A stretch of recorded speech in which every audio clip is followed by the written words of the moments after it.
Kevin, you guys had some lengthy dry spells offensively in this game and managed to stay in it on the other end of the court. What does that say about the way you guys are kind of changing the DNA of your team to win games defensively? Yeah, I mean, it's going to come a time when them shots don't fall. Like tonight, I thought we got good looks all night, especially me. I mean, I'm 9 for 26. Like, I'm like 5 or 6 of those, I feel like I'm supposed to make those shots, But I liked how we kept grinding regardless. My teammates kept trying to find me. We kept trying to move the ball. We had 26 assists, but I really felt like we could have 32, 33 with the amount of looks we got up. So, but with all of that, you still got to go out there and lock in on the defensive side of the ball, and I think we did a good job of that. They punched us in the mouth early with the threes and the drives, so we wanted to control that. And regardless of what them shots going in the rim, we wanted to make sure we were all on one string on the defensive side of the ball. So, those are the type of games you want to play just to learn your team and figure out your team even more. Because you're a whole totally different team when your shots aren't going in. So it was a good test for us.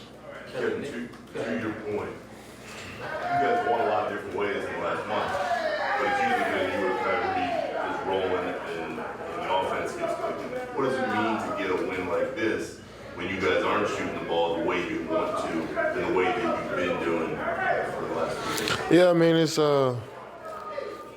good to see guys step up and make shots. Royce hit some big shots for us down in the fourth quarter, hit that big three. Claxton and Ben played great for us. So when those shots aren't falling, I think we didn't get down on ourselves because we generated good looks. I mean, we wasn't shooting bad shots. And so Coach could draw up the same sets and see if we can get, start knocking some of them down. So our flow didn't change even though we were missing shots on offense, which keeps you in on the defensive side of the ball. So if we just get up good looks, and you feel solid coming back down on the other end on the floor. So defensively, we tried to stay in it no matter what. Kevin, going on two-part figures. Nick's had at least 5 blocks in 3 of his last 5 games. Did he have 5 tonight? Damn.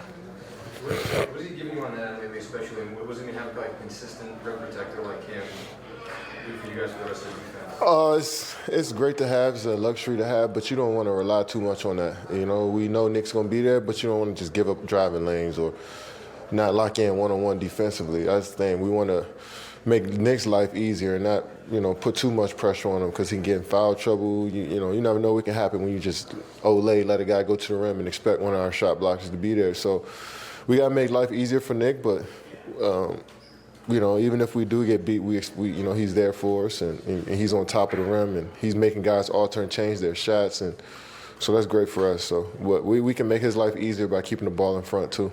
You look at the leaders on both fronts. I mean, the field goal percentage leading the league and then the blocks per game. I mean, his rookie year, one of your teammates had called him the second most talented player on the team behind you.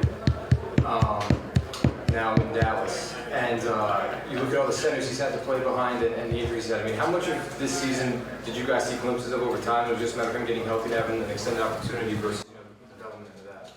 Yeah, he's been injured a couple times and in and out the lineup, but he's always a confident player, always looking to get better. And I think when opportunity needs preparation, you become a good player. And I think this last couple years, he's been trying to figure out his role around Kyrie, myself, James when he was here, now Ben when he was here. So being an anchor as we expect him to be, that's a tough transition coming from a young college player, young guy in the league to, you on teams now that is trying to, play deep into the playoffs. So you got to be that anchor as a center, and he's learning by the day. But he's also actually,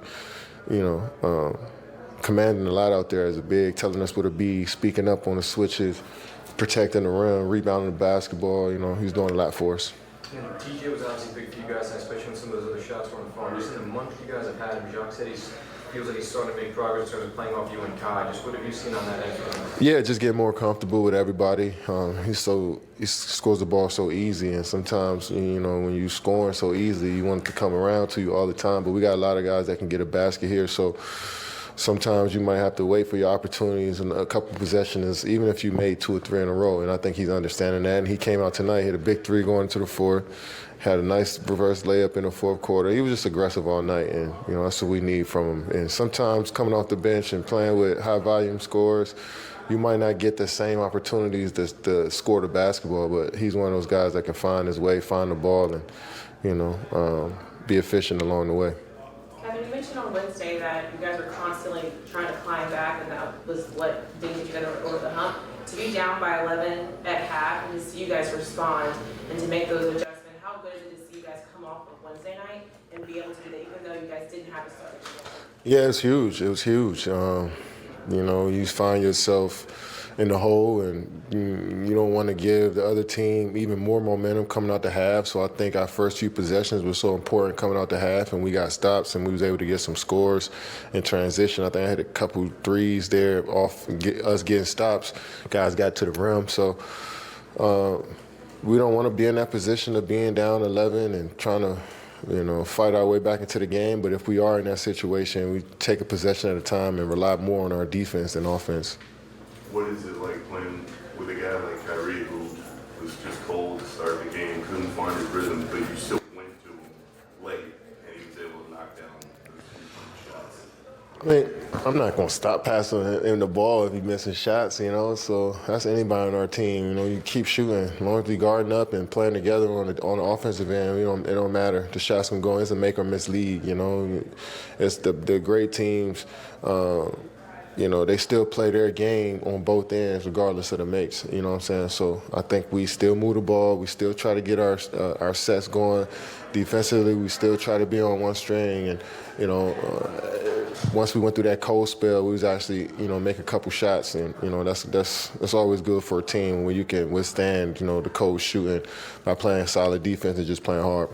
You do agree, though, that shots like, last minute and a half of the game, those high leverage shots are kind of a little bit of a different shot to take than a minute and a half into a game. Yeah. That's a fair assessment, right? Yeah. What is it about his DNA? Is it just Kyrie? 10,000 hours? Is it the work? Is it the personality? What is it that in him? Kyrie? Yeah. I just really believe that,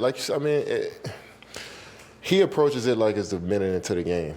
That's how calm and relaxed he is. You know what I'm saying? I know, even though the stakes are different than the beginning of the game and the end of the game, but I still believe that he's the same regardless of what the time is on the clock. So he plays that way, calm and cool, under control, under pressure when the tight moments, and it feels like it's just a walk in the park for him. So I think the great ones understand that each possession is important, and if you stay on even keel throughout the whole game, you're usually in a solid shape in the fourth to make some shots. Thanks, Kevin.